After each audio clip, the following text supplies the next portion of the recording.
afatwa nk'umusambanyi uwo wese umugabo cyangwa umugore ukundana cyangwa se ugirana urugwiro no badahuje igitsina kandi uwo bashakanye akiriho.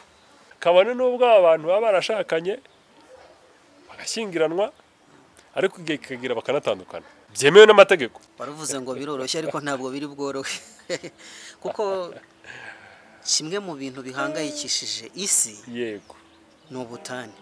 Yego, ku buryo bivugwa yuko cyane cyane nko mu bihugu byateye imbere ariko n'iwacu biri kuhagera cyane. Yego, abarenga 55% baba bakoze ubu ingo zishingwa ingo zashinzwe mu buryo bwemewe n'amategeko. Abapasiteri n'ababishopu n'abapadiri bakabiha umugisha n'abashehe 55% z'izo ngo birangira zisenyutse.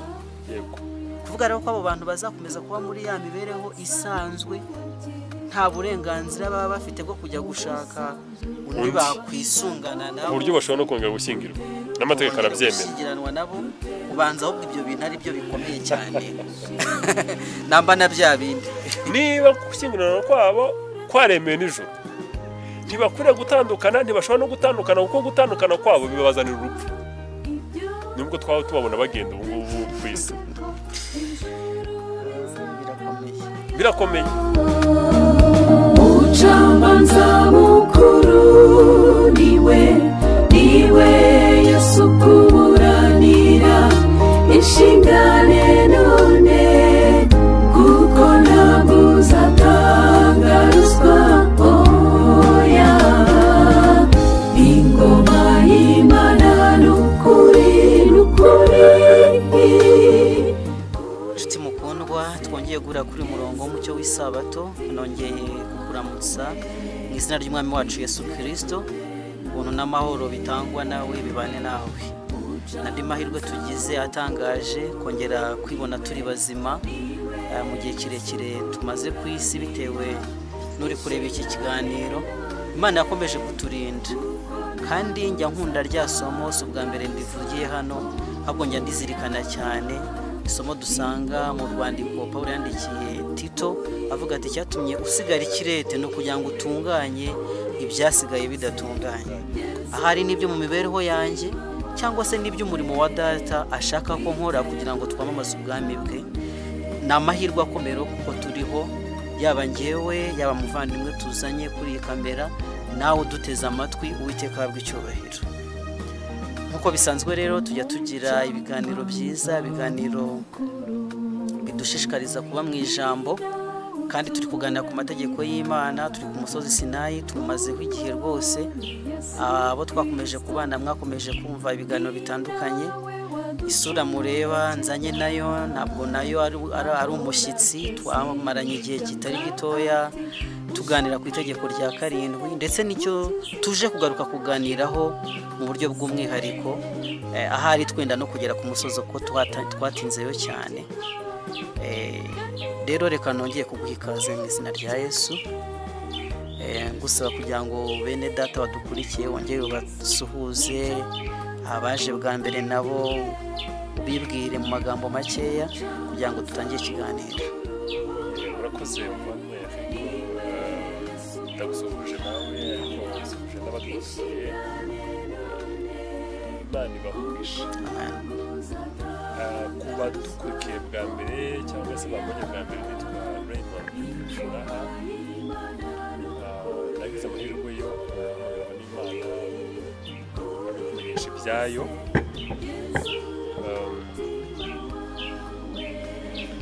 Ubumenyi bwo kuri yo n'ibyayo nishimira kubisangira n'abandi, ko ni umugisha utangaje. Uretse kubona amahoro mu mutima kugenza aricyo cyangwa umaze kwakira ubutumwa no kumenya imigambi Imana imufitiye, ariko hariho no kugira ibyiringiro bishyitse umuntu akiriho. Kandi ibyo byiringiro ntabwo ari by'ubusa, ni uko hirya y'ubuzima hari n'ubundi, kandi ubwo bundi duhamagarirwa kugira ngo dufate icyemezo cyo kubwinjiramo tukira no ku isi. Kubw'iyo mpamvu rero ndashima Imana yampamagaye, ariko iyo nigana n'abantu b'Imana mu buryo gusa n'abuhoraho by'ijambo ry'Imana nteranira mu Adventiste umunsi wa karindwi. Ubwo rero ku batanzi ni jyewe uwo nguwo, ariko nishimira kubana na bose no gusangira umugabane dufite n'Imana n'iby'Imana yatugennye muri Kristo Yesu. Imana ikumugisha. Furaha rero abantu b'Imana bakomeje gukurikirana ibiganiro twagize, nakumenyesha ko banyuzwe, watubwiye amagambo akomeye, urushaho kwagura ibitekerezo byacu ku bijyandanye n'itegeko rya gatandatu nano rya karindwi, kandi iryo tegeko uraryagura ngo bidasigara bireba abantu bo mu isi gusa batitaye ku by'Imana, ahubwo n'abandi bitaye ku by'Imana, kugira ngo barusheho kwigenzura mu kutwereka yuko ari itegeko isa nkaho ari umurongo utukura, ikigeragezo Satani akunda gutegesha n'abantu b'Imana kugira ngo bagushe mu mutego wo gutuma batazambuka ngo bagere i Kanani. Abantu barishimye rero, kandi ibitekerezo byabo byarushijeho gukora cyane kubw'amagambo wagiye uduhishurira atari ayawe gusa, ahubwo akomotse mu nyandiko zera, kugira ngo dusobanukirwe n'ubushake bw'Imana.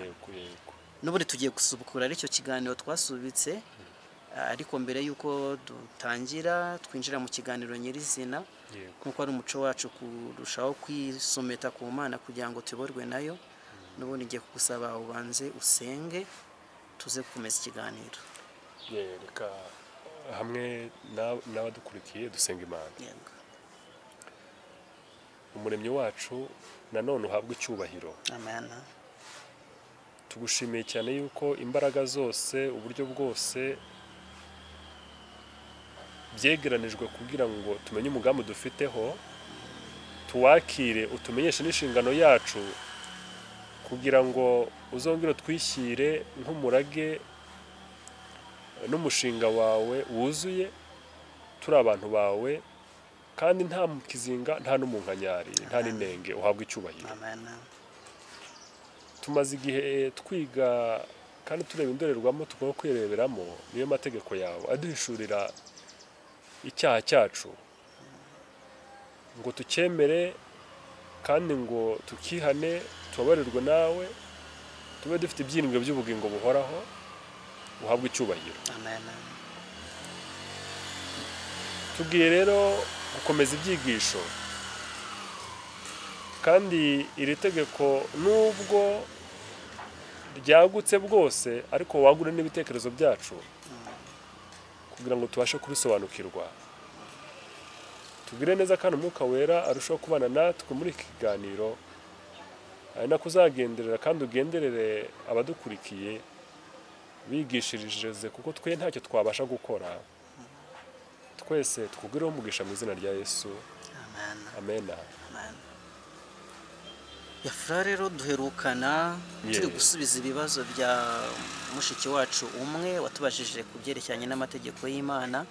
Ariko mbere y'icyo kiganiro twari turi kuri itegeko rya karindwi, aho watuganirije ibintu bikomeye by'uko umuntu afatwa n'umusambanyi igihe afitanye urukururano rwo badahuje igitsina, bona nubwo baba bari mu nshingano zera, mu nshingano z'ibyamwuka. Ndibukamwo izina Fanny watuganirije mu butumwa bwa Ellen G. White, abwira umugabo wakundaga Fanny, wagendanaga na Fanny bakururana, ariko avuga ngo urwo rukururano rwawe si rwiza, haba ku mibereho yanyu bwite ndetse no ku murimo dukora. Ahari abantu b'Imana baraza kubyibuka. Sinzi rero noneho icyo tugiye kuganira uyu munsi, icyo ugiye kutubwira kuri rya tegeko rya karindwi. Urakoze muvandimwe. N'abadukurikiye ngira ngo bakurikira uruhererekane rw'ibyigisho twagiye dutambutsa, by'umwihariko kuri itegeko rya karindwi, cyane ko twabonye ko ari rigari, si twe twabigambiriye, ntabwo byari kubatwara umwanya cyangwa se ngo tugizane ibihimbano byacu ku buryo twumvikanisha ibintu bidasanzwe, ahubwo nuko ariko kuri. Ahubwo hamwe nabo birashoboka yuko tutari dufite amakuru ahagije. Muri ayo makuru rero aho twasoreje ababikurikiye, twabonye yuko umuntu wese ugirana ubumwe n'uwo badahuje igitsina gusa, akajambo bazakazirikane, ugasanga abantu akunze kuvugana nabo badahuje igitsina gusa, nubwo yaba yitwaje yuko bunganirana mu bya mwuka, yego biga ijambo ry'Imana, bahuzwa no kuganira ijambo ry'Imana, nicyo amuhamagarira, nicyo bavugaho, ndetse rimwe na rimwe ushobora guhura n'umuntu mwabiganiraho mukebura akavuga ati uwumvise hari ikindi kintu tuganira koko, hari ubwo wigeze wumva tuganira ibindi bintu bibi.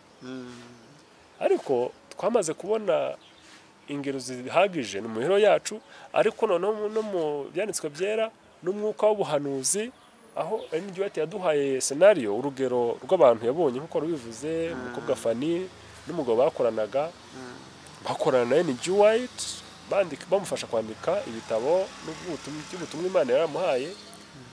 Ariko ngo ikintu bari barimo gukora kubera umubano wabo, ngo ntabwo cyari gisa n'ikibi gusa, ahubwo cyari ikibi. Ngo ntabwo cyari ikibi gusa, ngo ahubwo cyari n'umwanda. Amagambo niko yanditse pe. Rero aho niho turi bukomereze kugira ngo tugire naho dusoreza kuri iyi ngingo. Tureba ngo ese uretse igikorwa gifatika cyo guhuza imibiri kw'abadahuje igitsina, nyamara bibujijwe n'amategeko yo mu ijuru, ni ukuvuga atari uwo bashyingirana, uretse igikorwa gifatika, ubundi ijuru ribona umuntu ku buryo byagize ubwo rimufata nk'umusambanyi. Ahangaha rero ho turakomeza, kandi ibi byo ndibwira ko abantu benshi barahita babyumva, biroroshye hari ugereranije n'ibya mbere. Afata nk'umusambanyi uwo wese, umugabo cyangwa umugore ukundana cyangwa se ugirana urugwiro n'uwo badahuje igitsina, kandi uwo bashakanye akiriho. Ubwo abasore ahangaha ntabwo barimo, n'abakobwa batarashyingirwa. Hari abantu umuntu yashyingiwe afite umugabo cyangwa umugore, akajya kugirana ubumwe bwageze ubwo akundana n'undi muntu utari uwo bashakanye, kandi uwo bashakanye agihari. Kabone n'ubwo rero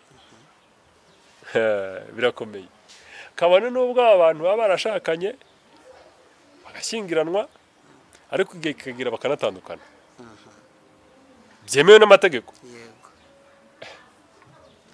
Amategeko yo mu isi, divorce mu gifaransa, divorce.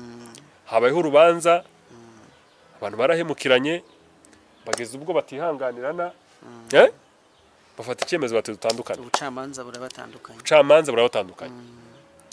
Nabwo nubwo babatandukanije, hari umwe muri bo cyangwa bombi utemerewe kongera gukundana na rimwe. Kuba yagenza atyo mu ijoro bafata nk'umusambanyi.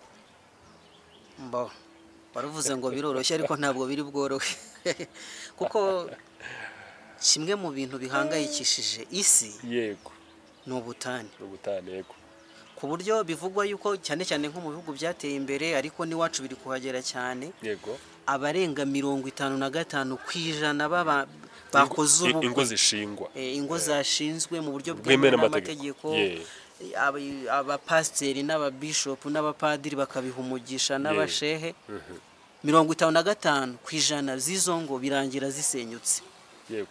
Kuvuga rero ko abo bantu bazakomeza kuba muri ya mibereho isanzwe, nta burenganzira baba bafite bwo kujya gushaka undi bakwisungana nabo, ku buryo bashobora no kongera gushyingirwa n'amategeko arabyemera, gushyingiranwa nabo. Ubanza ahubwo ibyo bintu ari byo bikomeye cyane. Namba na bya bindi. Muvandimwe Eric n'abadukurikiye, hari ikintu gikomeye cyane abantu batazi, bityo bakagikinisha. Ntabwo kuba umuntu ari umusore cyangwa ari umukobwa, ntabwo gufata icyemezo cyo gushinga urugo ari icyemezo kwe guhubukira. Iyo ashyingiwe bimwambura statut yo kuba utaba umusore cyangwa umukobwa, ahubwo abaye umugabo by'iteka ryose, ntazongera kuba umusore ukundi. Ntabwo bishoboka. Abaye umugore by'iteka ryose, ntazongera kuba umukobwa ukundi. Ariko ntabwo kutaba umukobwa ukundi cyangwa umwari cyangwa se umusore, ntabwo bishingiye gusa ko hari impinduka zagaragaye ku mubiri we. Yageze yarabyara, nubwo yaba umwana umwe, aronsa amabere arahita agwa.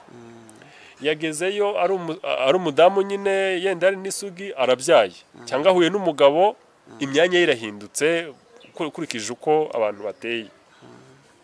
ntabwo aricyo bivuze rero, ahubwo no mu bwami bwo mu ijuru isano umugabo agirana n'umugore ihuye rwose n'isano itorero ry'Imana, twebwe abantu b'Imana, isano tugirana na Kristo. yego we waducunguje kandi ubwo akaduka amaraso y'igiciro cyinshi. yego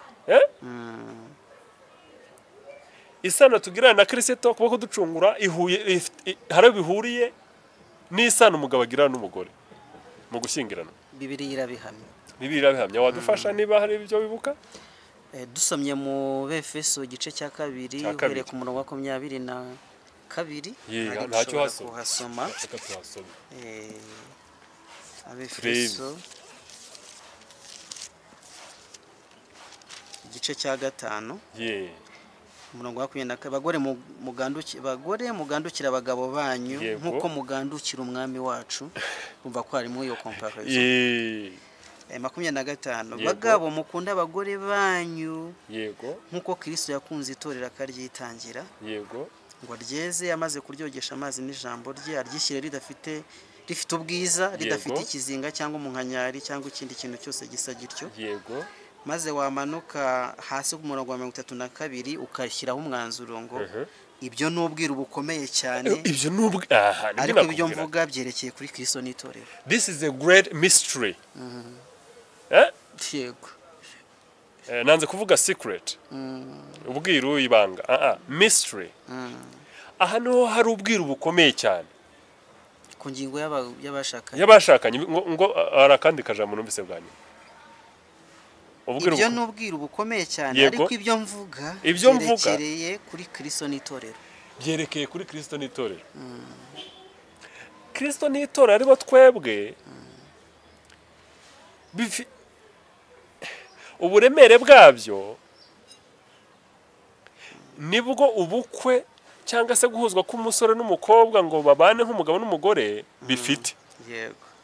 Icyakora ntabwo ari ibyo bya buri wese kubyumva kuko n'ubwiru. Bukomeye kandi. Bivuze iki? Gushyingiranwa k'umugabo n'umugore ni igihe umunyabyaha yihannye akiyunga na Kristo binyuze mu kwizera igitambo cye, kandi igitambo cye cyabonetse Kristo ababaye atari kubabara ku mubiri gusa, ahubwo no mu ntekerezo, kugeza ubwo asa n'uhamutse mu mvugo yacu ya kimuntu.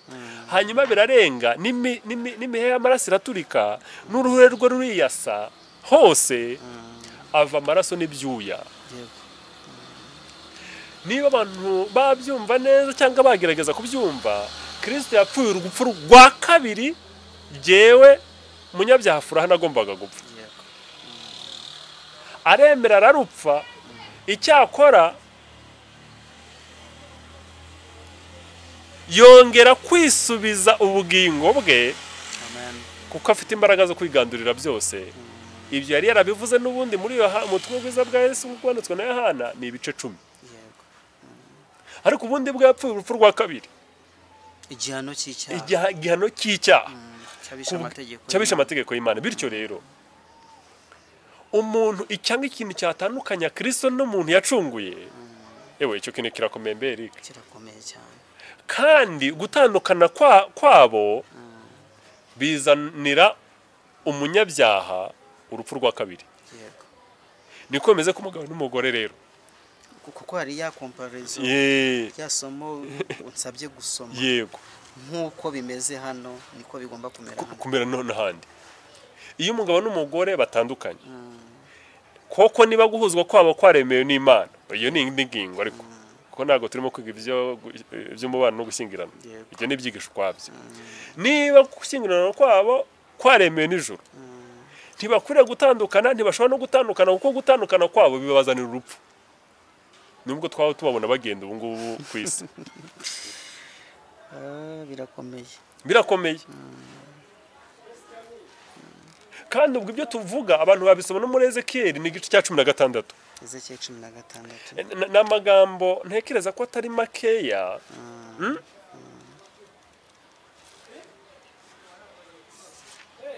Ku buryo ndahita tuyasoma yose ubu ngubu. Ariko havuga ukuntu Uwiteka uko afata Abisirayeli, abafata nk'umwana wavutse ariko akabura umwitaho, akomeza kwigaragura mu ivata batamuhanaguye ivata ariko batamugenye. yego Sinzi ikinyarwanda twakoresha ariko ndumva ari icyo kugenya. ababizi bazabimenya. Yego.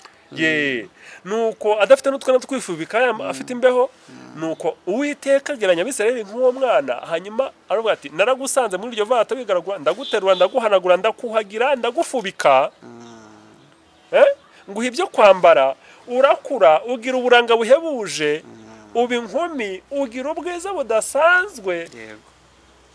Umurongo wa 8 w'icya 16 ndakibona. Nuko nkunyuzeho ndakwitegereza, mbona ugeze mu gihe cyo kubengukwa. Ubu Uwiteka avuga Abisirayeli, itorero. Yego. Mbona ugeze igihe cyo kubengukwa, maze gutwikiriza umwitero wanjye. Ubwo ni uburyo bwo kurambagiza no guhitamo muzabana, niko babigenzaga. Mfata irembo mu yandi magambo mu Banyarwanda. Yego. Nambika ubwambure bwawe, ndetse narakurahiye nsezerana nawe, maze ubu wanjye niko Umwami Uwiteka avuga.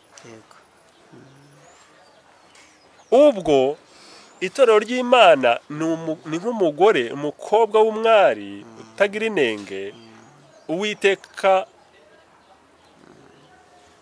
yishingiye kugira ngo amubere umwamikazi.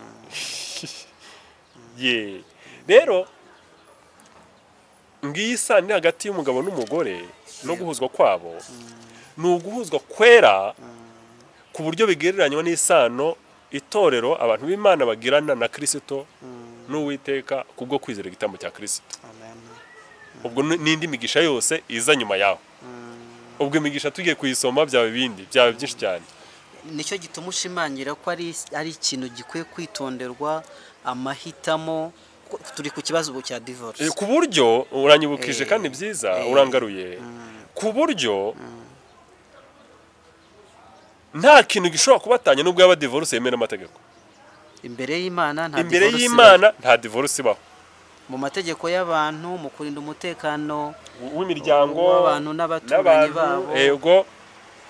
Bateganya divorce kanakorwa kugira ngo abantu baticana. Yego. Ariko ku Mana nta divorce ibayo. Ariko mbere yuko dukoresha iyo mvugo tubyemeza, reka tubanze dusoma n'amajambo nini bateyanditse. Yego. Muri cya gitabo cyitwa Testimonies on Sexual Behavior, Adultery and Divorce. Yego. Ibihamya ku mibonano mpuzabitsina, ubusambanyi n'ubutane. Yego. Yavuze n'ubundi kuri wa mugabo, akivuga kuri wa mugabo na Fani. Yego. Abwira wa mugabo, aramubwira ati rero wa mugabo we, simbona karongo na gato ko mu byanditswe byera kakwemerera gushyingiranwa nawe, ni Fani, kuko yari afite umushinga wo gukunda no gushyingirana no kubana, nubwo yatandukanye n'umugore we mu buryo bwemewe n'amategeko.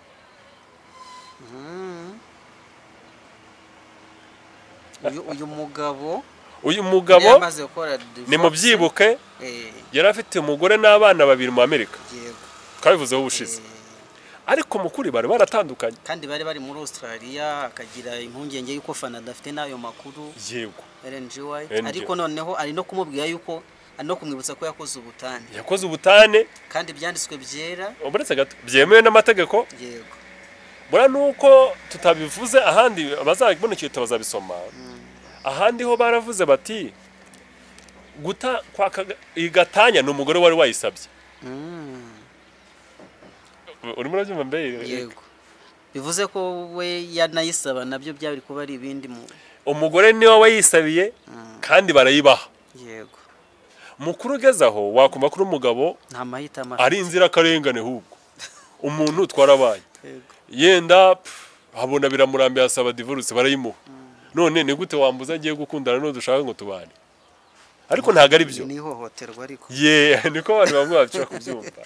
Nanjye nkitangira gusoma icyo gitabo nuko byangoye kubyumva. Ariko nza kubonamo kandi kantu ntari ntabonye imbere. nubwo uyu mugore ari we wisabiye gatanya byemewe n'amategeko kandi akayihabwa ariko uyu mugabo niwe wari waramuhagitse yari yaramuguye nabi pe nuko umugore arihangana birarenga arakomeza arizirika biranga kugeza ubwo afashe icyemezo ati ntabwo uyu mugabo dushobora kubana ajya gusaba gatanya kandi barayimuha yego aka kantu rero nicyo gituma ihangane witonde kwahuranya uti umuntu wakoze divorce ntashobora kongera gushyingirwa cyangwa se gukundana uti nibyo ushaka kutubwira oya ahubwo umuntu utemerewe pe ni wa wundi wahagitseho babana akamugwa nabi nubwo yahabwa divorce we ntabwo yemerewe gukundana no kongera gushyingirwa muretse gato tusome byikugora reka tusome twumve icyo bivuze kuko kimwe mu ngorane zikomeye yego NG wataravuga ati nta karongo ndi kubona mu byanditswe byera yego ngira ngo dufite ama denominations atandukanye y'amadini kandi kimwe mu bintu idini rikorera umuntu no kumushingira nibyo yego hari ababyemera bagashingira abantu bamaze gukora divorce ariko hari n'abatabyemera batabasha gushingira umuntu wamaze gukora divorce sanza abo bantu bari mu murongo w'Imana ariko se nibuzanyemo ako ka exception ko hari uwahagitse undi yego none niba wa muntu atarahagitse wa ataramuguye nabi kuko reka nkujyane mu buzima busanzwe tubayeho ku isi umukobwa abarira umusore cyangwa se umusore akabarira umukobwa bitewe n'inyungu ari mubonamo ubutunzi cyangwa se n'izindi mpamvu yego hanyuma bagakora ubukwe ari kumwe muri babizi yuko atazabana na wa wundi yego wa wundi wo ku rundi ruhande ro ari mu karengane yego mukuru uyu muntu nta makuru yari afite yego yakunze umukobwa cyangwa se yakunze umusore azi ko ari sincere yego ari nyangamugayo amubwiza ukuri nta kindi kintu yari afite ku mutima we cy'imigambi uno muntu yari amufite yego none undamusabye divorce kandi amategeko arabimwemerera ko agomba kuyihabwa arayihawe yego ese kuri ba bantu bikomeje ku byanditswe byera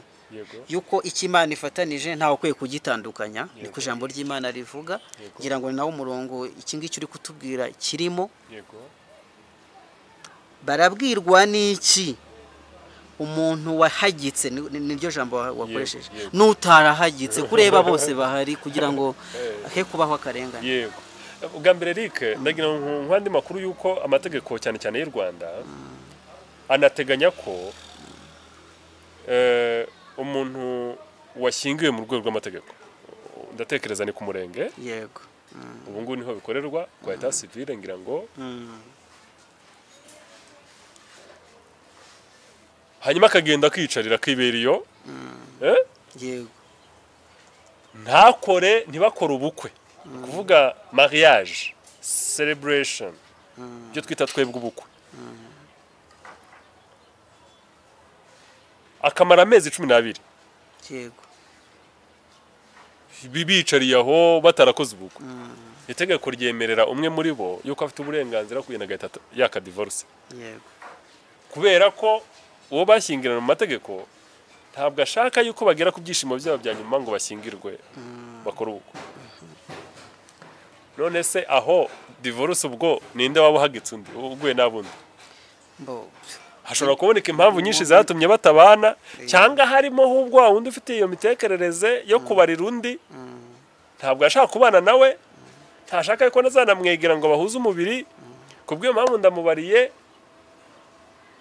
tuzagenda tujye mu murenge tuveyo ntanga impamvu nyinshi z'uko ntaritegura ariko bigenze gutyo ikibazo cyaba cyoroshye kuko nidukurikiza ibyanditswe byera aba bantu ntabwo barashyingirwa yego mu mategeko babyemeranije birasinywa ko abaye umugabo n'umugore ubundi kwa etat civile biteganijwe yuko wamucyura nibyo yego kuba ari umugore wawe cyangwa umugabo wawe kuko uramwemerewe n'amategeko yego ariko aba bantu bikomeza ku Mana bafite imico mbonera barateganya kujya mu rusengero bakabihamya imbere y'Imana n'abantu ko bashyingiwe ndetse nibataha baraza gukora ibyo abashakanye yego ariko umwe muri bo afite indi agenda harateganya mu mezi nk'atatu ari imbere cyangwa atandatu yego urabizi ko hari n'abantu bakiyemeza ko batazanabyarana ariko yenda ibindi bikorwa yego undi nta makuru abifiteho kuko ikibazo cy'imiryango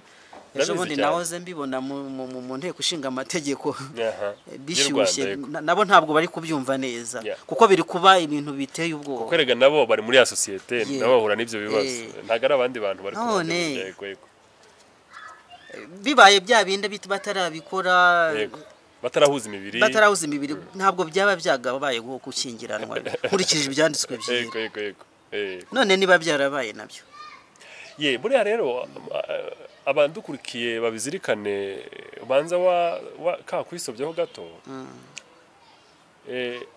nigeze kuvuga ngo niba guhuzwa kw'abo babiri kwa bombi kwaremewe n'ijuru yego ntabwo bishoboka umuntu w'umunyamanyanga uzanye kubeshya ngo nange ubuhamya yuko hari akajambo bakunze kubaza barimo gushyingira ati ni ikihe kintu wumva rwose cyazakugora ku buryo uyu muntu numara kubana mukaba muri mu rugo imibereho yanyu itaba myiza wananirwa kumwihanganira pe buriya rero hari umuntu umwe rero yasubije ngo ntabwo ushobora kwihanganira na gato umuntu tubana nk'umugore cyangwa nk'umugabo kandi ambeshya ntumva ko uyu mugore cyangwa uyu mugabo yabeshye kera atanashyingira n'uyu muntu niko bimeze excuse me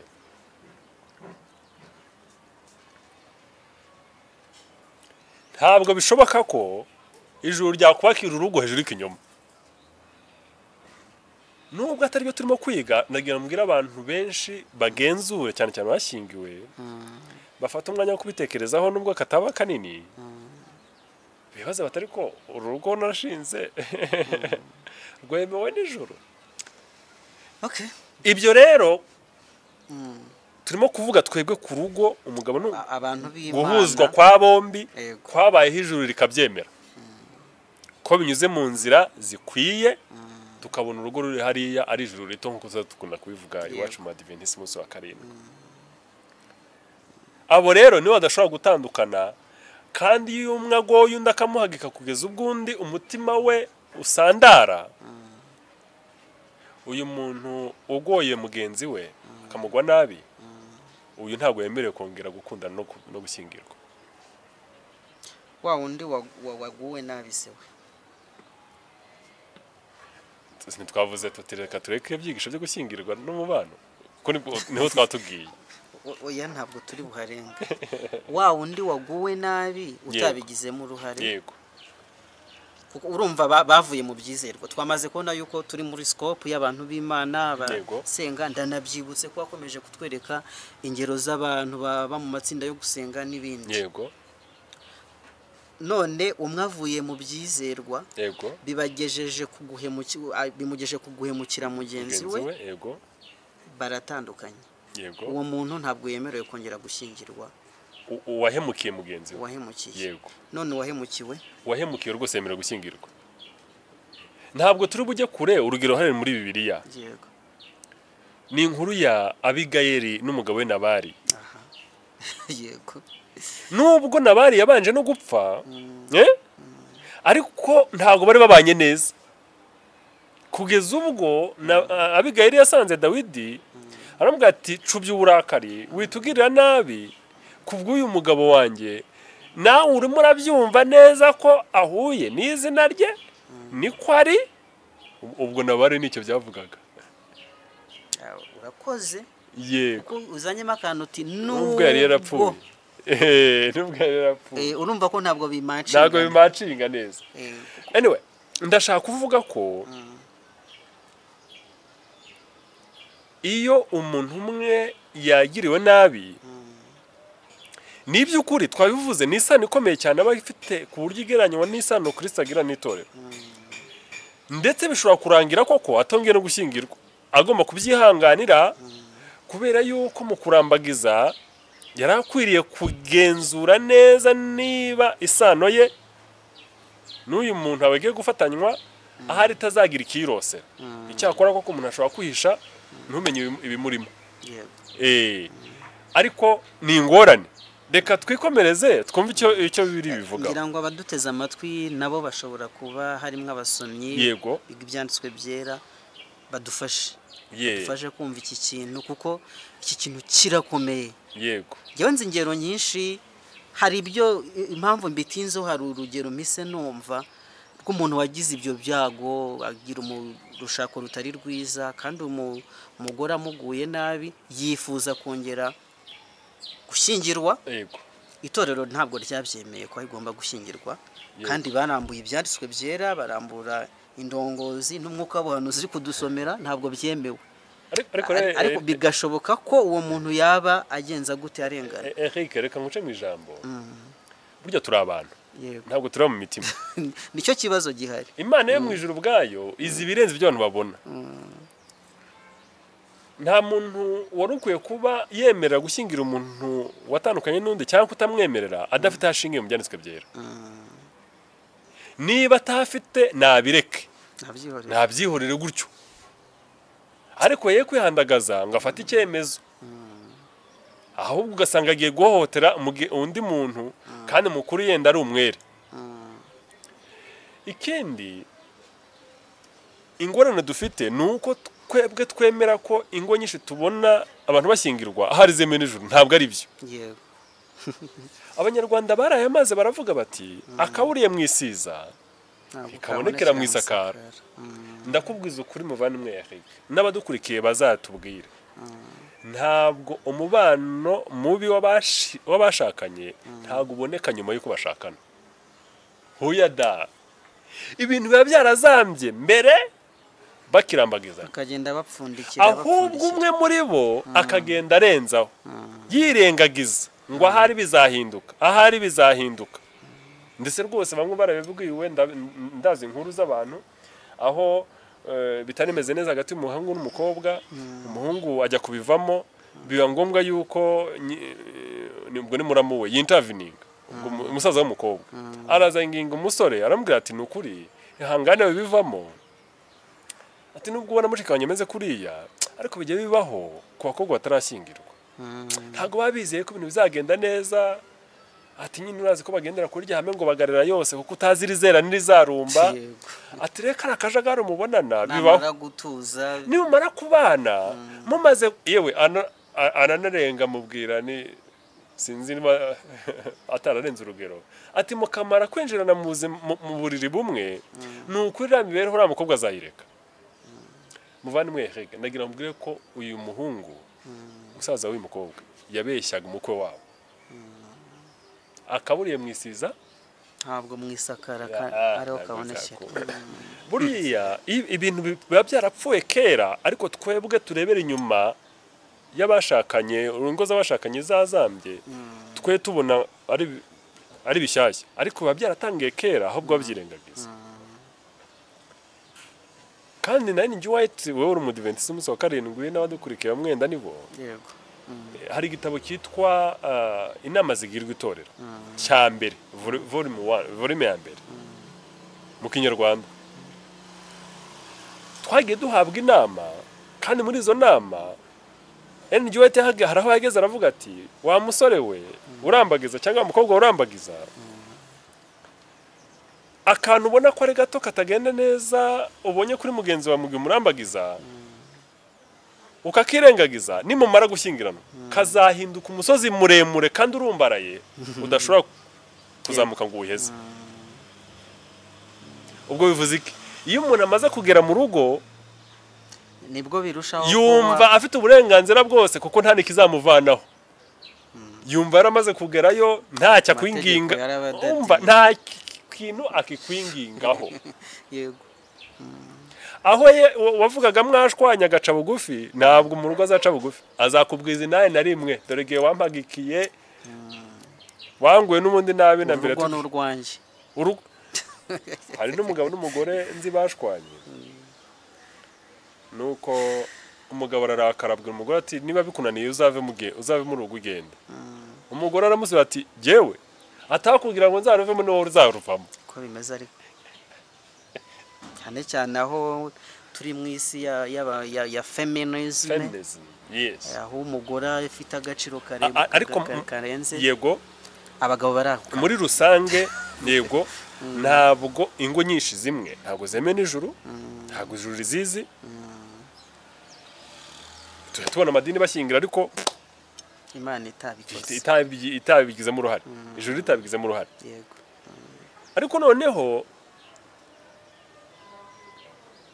nubwo tubona ingo nyinshi zishwana nyuma tukabyibazaho ntabwo aribwo baba bashwanye baba barashwanye mbere ariko bakabyirengagiza yego bakabyirengagiza gutyo ni ruto ahandi baravuze ngo ntugakinishe mwene ibyo bintu kugenda wirengagiza imibereho idakwiye y'uwo mugiye kubana ati kuko ni nko kugenda hejuru y'imanga wibwira ko uzaba amahoro yego ninde muntu wagenda hejuru y'imanga ku gacuri ku kirombe hejuru bakuramo amabuye y'agaciro akagenda hejuru yibwira yuko ari amahoro biragije kureba hari hasi ukagira agasereri rero icyo tugihinine nubwo atari byo turimo kwiga by'umubano no gushyingirwa turimo turibaza turavuga yuko umuntu wese ufite umugabo n'umugore cyangwa umugabo afite umugore cyangwa umugore afite umugabo bona nubwo baba baratandukanye hari aho atemerewe gukundana n'undi muntu cyangwa ngo bashyingiranwe kuba yabikora akabasambanya yego niho ngaha Elliot yavuze aravuga ati yavuze ku mubano wa Fani na nura mugabo aravuga ati simbona akarongo na gato mu byanditswe byera kakwemerera gushyingirana nawe nubwo yatandukanye n'umugore we mu buryo bwemewe n'amategeko yego ntangajwe nuko mu gahe gato watekerezaga ku kintu nk'icyo no kwerekeza urukundo rwawe ku mugabo wari warataye umugore we n'abana kubera impamvu nk'izo za gatanya yemewe n'amategeko sinari kwemera kubahuza mwembi mbese kwemera ko mwahura yego niba intambwe itewe kuko mbona iki kibazo uko kiri ku byanditswe byera biciraho iteka isano yanyu yego kubw'ibyo ndifuza ko mwembi musobanukirwa ko kubw'umucyo w'Imana yampaye mu gihe cyahise ndetse n'ubu sinari gutekereza kubakoresha mwembi niba muteye intambwe kuba mukomeze gukundana kwanyu ntabwo mu gihe umwe ari umudivorce undi ari ingaragu umukobwa yari akiri umwari ndakugira inama yo gufasha hasi ibitekerezo byawe n'imigambi irebana n'icyo kibazo nk'uko byagenda muri imbere ya bene data b'abayobozi n'inama baguha ngo n'abayobozi b'itorero muri rusange bandi batenjoye baha umwanya bakwereka ikosa waguyemo ukuvuga wiburana ngo nuko ngo ndamukunda murashaka kutwicira ibintu reka abantu bakubwira inama bakwereka ikosa waguyemo bashingiye ku mategeko y'Imana yego mwembi mwishe amategeko y'Imana ndetse no mu gutekereza ko mwafatanywa no mu gushyingirwa kwanyu yego wagombye kuba waratsinsuye icyo gitekerezo uhereye mu iremezo ryacyo kikiza mu bwenge bwawe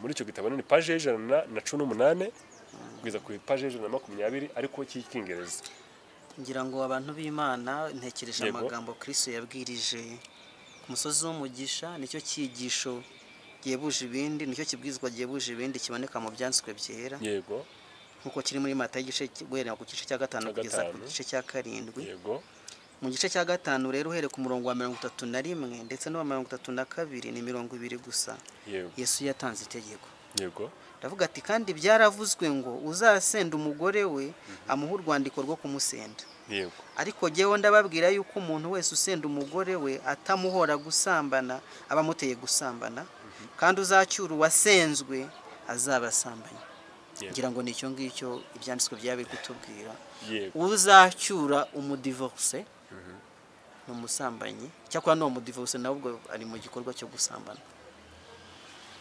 tumva ari cyo yego ariko uzayime n'ingingo kuko ubu abantu bamwe tubijyaho impaka kandi n'abadukurikiye ubanza izo mpaka bazigira si igitangaza nubwo atari hame ko bahuza natwe ariko hari ibintu Yesu yaza kuba ari mu isi ya none ubanza ari gushyira urutonde rwa kuba rurerure rw'ibintu byatuma umugabo atandukana n'umugore bitari ugusambana gusa. yego Kubera ko n'ubundi mu gihe ke hari aho yavuze ati abisidoni n'isodomu bakwihanganirwa kurutwa mwebwe kubera ko bo ibyabo biroroheje mu gihe ibyanyu mwarengeje urugero ahubwo hakibazwa impamvu mwe mukiriho. Kubw'iyo mpamvu iyo nimvuga icyo bakora bakaba banarekarama ngo mbe ngo isi yacu ngo wayirimburiye iki waturimburiye iki mu gihe twe tubona tubaye imero y'icyaha yego ariko biroroheje ugereranije n'iki gihe. ngira ngo tuzabireba mu kiganiro gisoza yego tureba inosi ya none yego cyo gusambana yego tugeranya na bya bindi twabonye mu gihe cyashize yego cyanze bikunze inosi nayo igomba kurimbuka yarakererewe birenze urugero rw'ubwenge bw'abantu.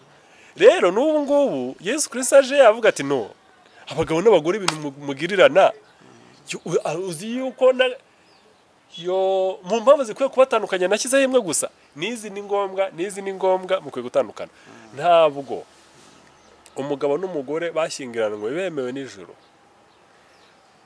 si abamarayika bashobora gukora amakosa nubwo baba bahindutse umubiri umwe mu buryo runaka ariko baba bakiri babandi bashobora kutumva ibintu kimwe bashobora kutahuza imitekerereze n'imyumvire kandi nabyo bituruka ahantu hatandukanye n'impamvu nyinshi ariko babasha kwihanganirana cyangwa bikabagora ariko igihe umugabo cyangwa umugore afashe mugenzi we bashyingiranwe akamukora ku mubiri amugirira nabi mbe uranyumva hege gukubita umugore cyangwa umugabo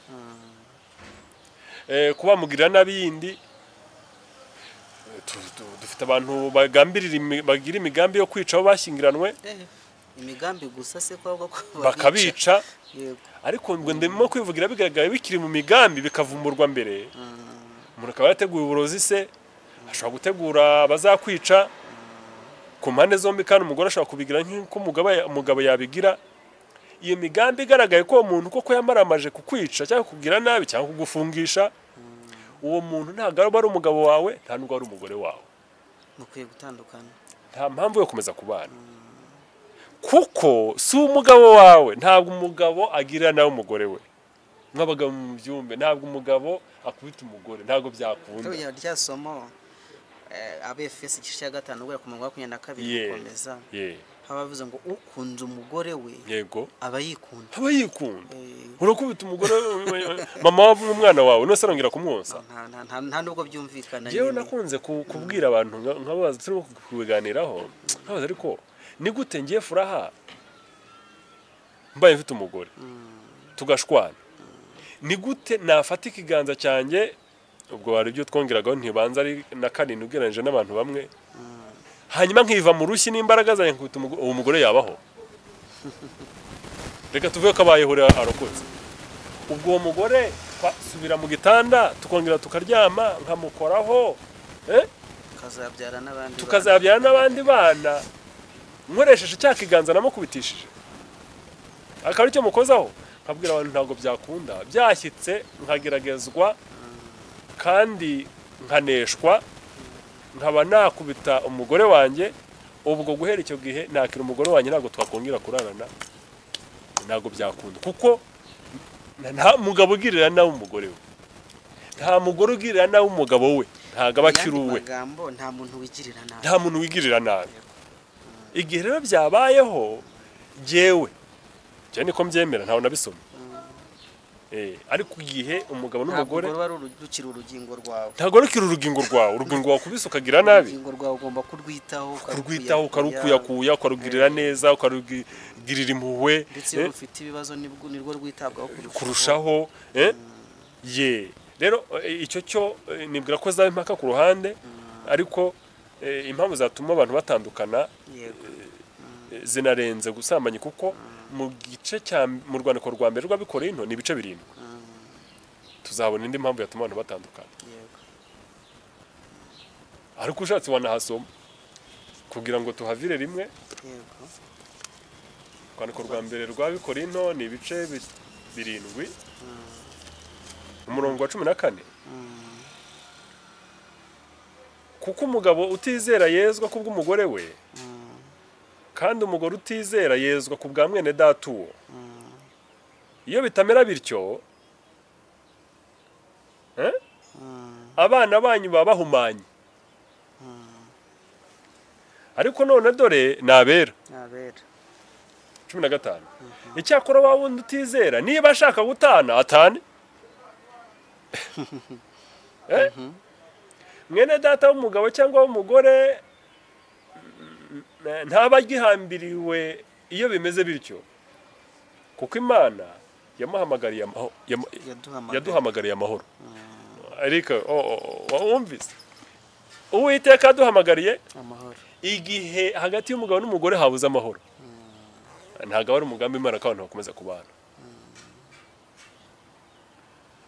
kuko Uwiteka Imana yaduhamagariye amahoro ubwo turimo kwiga ibyigisho by'umubano no gushyingirwa ubwo twabisobanura twabureba ibintu byinshi bitandukanye ariko ahangaha Paulo arimo kuvuga ikibazo kiri hagati y'umugabo n'umugore babanye ariko bose batazi ubutumwa bwiza ubwo nuko imirongo hejuru nicyo yavugaga nyuma ubutumwa bwiza noneho umwe muri bo uko ari babiri akakira ubutumwa bwiza bakamugeraho akanabwakira ntabwo yemerewe gutana ngo nuko yamenye ubutumwa bwiza ngo uyu muntu ngo ni n'umupagani ngo none ngiye ndigendeye kandi mwese mwarabanye mutazi ubutumwa bwiza yego mwihanganire aho uzamubira umugisha nkuko nawe yabumenya akakwera umugisha yego ariko noneho wa wundi utizera ubutumwa bwiza we navuga ati mva ndabirambiwe sinabara n'uyu muntu dararandushya yitegura isabato atuma ndya ibyo kurya bidakwiye cyane ntashaka dore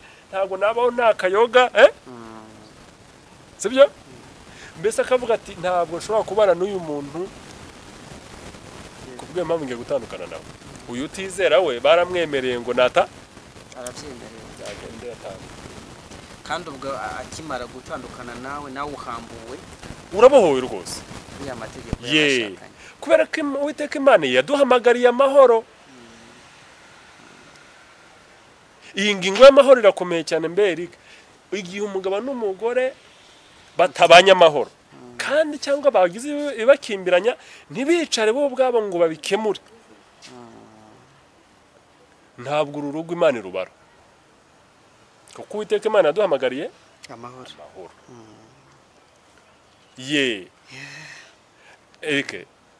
reka twifuje ko tuzahinira hakigisho kuko iby'Imana biraryoha rero bibasha no kuba birebire nagira ngo twihute niba ngombwa abazakurikira kino kiganiro bazabitubaze mu bibazo cyangwa badehe commentaire niba ngombwa tuzakora ibindi biganiro biturutse ariko ku cyifuzo cy'abadukurikiye nagira ngo binyuremo byihuse ingingo twari dusigaje kugira ngo tugire icyo ducungura nk'igihe afata nk'umusambanyi umuntu wese umusore cyangwa umukobwa ukinisha umutima uwo badahuje igitsina hari abantu bahora bavuga ngo ndagukunda ngo nari ngukumbuye ntabwo wumva yuko urimo kurangaza umutima w'ushitura gukinisha n'icyaha gukinisha imitima y'umuntu mudahuje igitsina umubeshya urukundo cyangwa se ukangura amarangamutima yerekeza ku rukundo twaranabibonye yuko hari abantu bahora babikinisha bakagirana urukururano kandi nta na gahunda yo kubana umwe ari umugabo cyangwa undi ari umusore undi ari n'umukobwa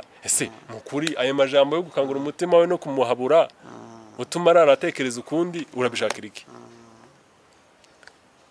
kubw'iyo mpamvu rero uyu muntu afatwa nk'umusambanyi nubwo nta gikorwa gifatika yakora afatwa nk'umusambanyi Eric umuntu wese umugabo cyangwa umugore bashakanye bakoze imibonano mpuzabitsina ariko bari kumwe mu kuri atabimwemere batabiganiriyeho ngo babyemeranyeho ni ibyahohoterwa ryo mu ngo ndetse ho nuko udafite umwanya twari gusoma n'ibyo icyo mukabonoza bivugaho mu gitabo n'ubundi cya kinamazigira itorero cya kabiri abantu umugabo n'umugore batacanye inyuma nta n'ubigambiriye ariko bitewe nuko bakora imibonano mpuzabitsina nk'umugabo n'umugore mu buryo budakwiriye yaba amuhase atamuteguye rega burya umugabo n'umugore ntago ari inyamaswa birategurwa hari ukuntu bigenda hari inzira binyuramo cyangwa se bagakoresha imbaraga z'akaburarugero bagatakaza imbaraga z'umubiri nyinshi bari muri ibyo mu ijuru bandika yuko basambanye. Ni akaga gakomeye kuba wowe uvuga ko uri umuntu w'Imana wirinda umugabo wawe utamuciye inyuma ariko bikaza kurangira wifuza umusambanye. Rero afatwa nk'umusambanyi nanone umuntu wese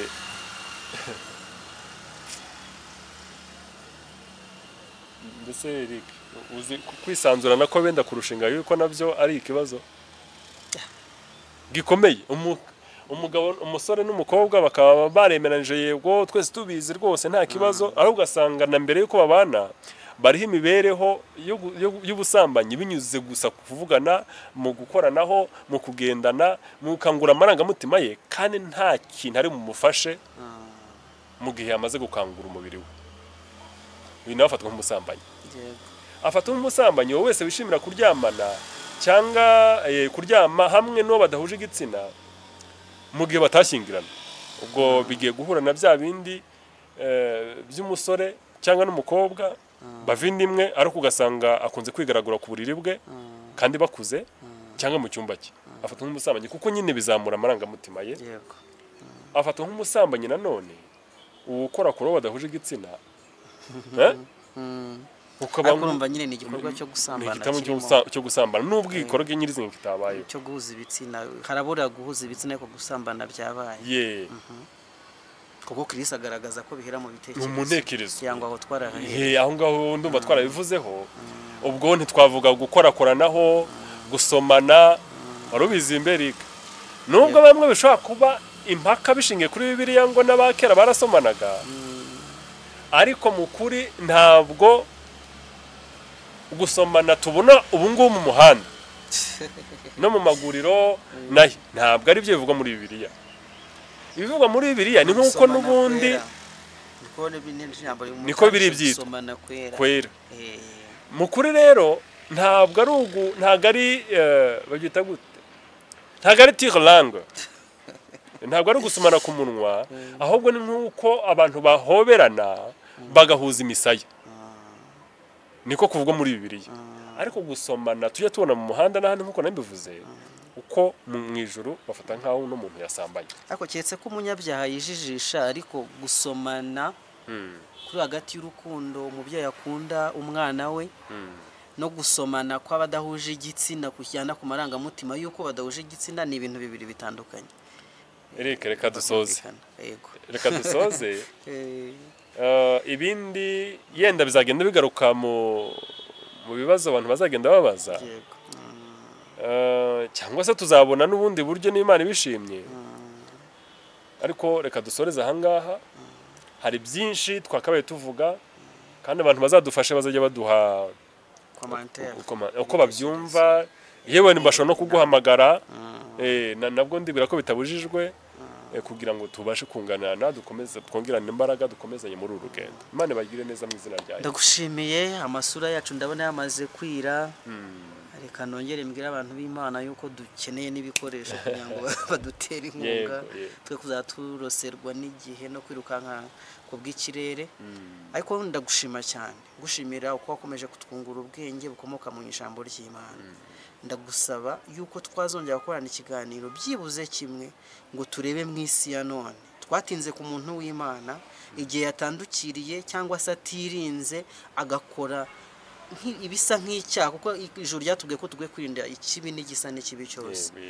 Reka tuzarebe no mu isi turebe se abantu b'iki gihe bo babayeho gute, ko barushijeho gushayisha, kugira ngo tusho kunguka ubwenge tumenye naho isi igeze, kuko bamaze kutubwira yuko ari umurongo utukura utuma igihugu kirimbuka, kandi twabibonye mu ngero nyinshi cyane. Twibaze ngo ese isi yacu uyu munsi yo imeze gute? Imana izabidushoboza rero ku buntu bwayo, kandi biri mu mugambi wayo ko abantu babasha kumenya ukuri. Niringiye yuko bizakunda. Dusoza rero sinzi icyo ushobora kuvuga. Reka shimira abantu bose twabanye. Yego. Kandi mbasabe nyabuna bafata umwanya wo bagira umugambi wo kwakira imigambi y'Imana. sinzi n'imvugo mvuze yumvikana kuri bo ariko ni ukuri Yego. bagire impamvu ituma bashimikira bamenye ubushake bw'Imana kuri bo cyane cyane abavuga yuko bayimenye bakayegurira bo bakwiye kubikora cyane kuko nta muntu uzamubwa bwo mu ijuru agifite imibereho yanduye. Yego. Ijuru ni iryera n'abazaribamo nabera. Amen. Imana bagire neza kandi iturinde kwica itegeko rya karindwi. Aho twamaze kuryica dukwiriye kwihana twifatanya ku Mana kandi nitwatura ibyaha byacu niyo kwizerwa kandi kiranukira kutubabarira no kutweza gukiranuka kose mu izina rya Yesu. Amen.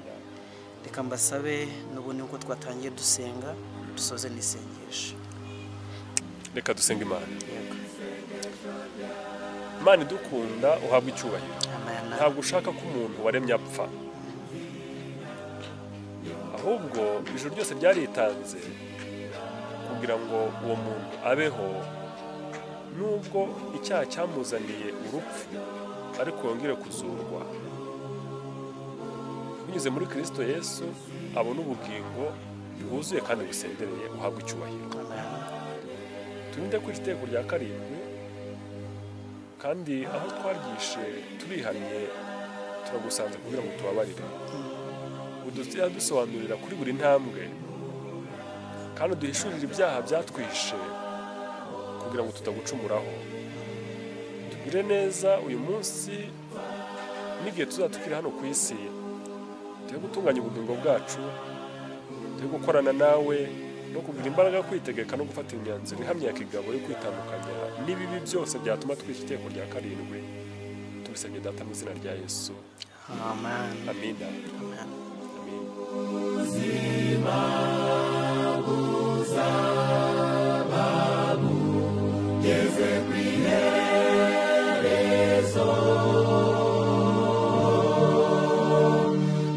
ndagusabye uzamere